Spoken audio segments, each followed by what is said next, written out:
Hello.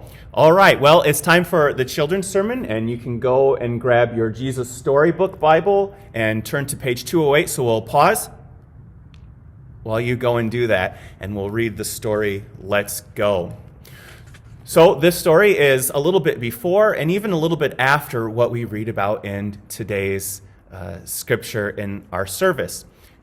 And you might remember a while ago we would Zoom and read these together, and if that's something you would like to do, just talk to your folks and we can arrange a time for us to Zoom and record the children's sermon together. Or any of you adults out there, so that'd be great. The more the merrier, as they say. Okay, well, here's our story. We got a picture. There you have Jesus, and there's a snake. Well, so after Jesus was baptized, he went straight out into the desert.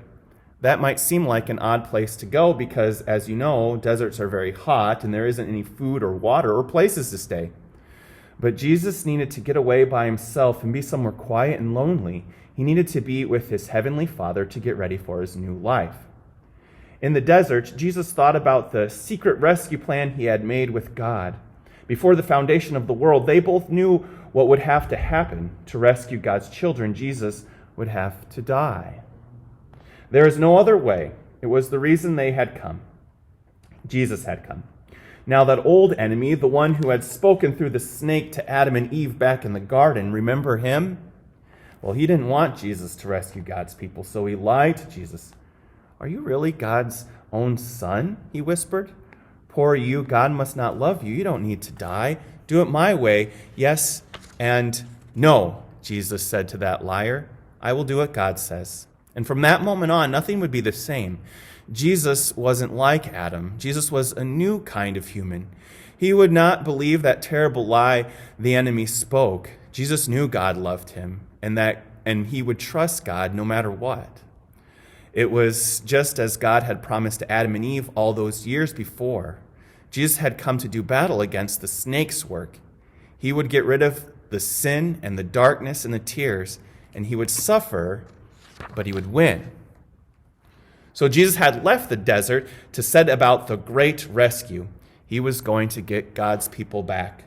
But first he needed to find some helpers and friends. He had a lot to do. He would need some people to help him. Who would make good helpers, do you think? Clever ones? Rich ones? Strong, important ones? Some people might think so, but I'm sure by now you don't need me to tell you they'd be wrong. Because the people God uses don't have to know a lot of things or have a lot of things. They just have to need Jesus a lot. One day, Jesus was walking by the Sea of Galilee, and he saw some brothers and friends mending their nets. They were poor fishermen. Jesus called out to them, "Let's go."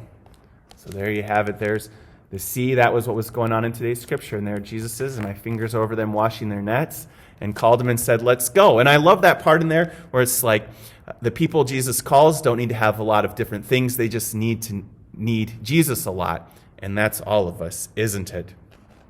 Well, let's read this last page. And here we go. Here they all are. They're running to Jesus. You can see the boat in the background. Looks like they've dropped their nets. And there they are with their baskets of fish.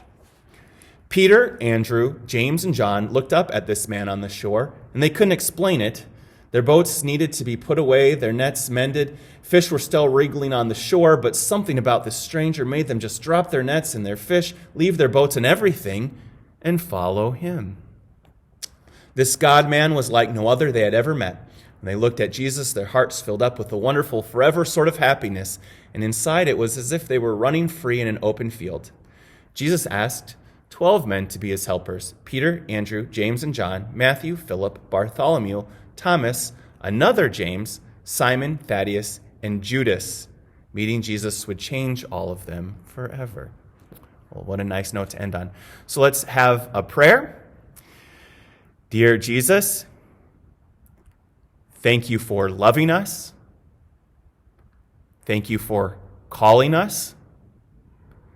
Thank you for coming to us. And because of that, none of us are the same. And all God's children say, Amen. All right, well, thanks. Have a great week. See you later. Bye.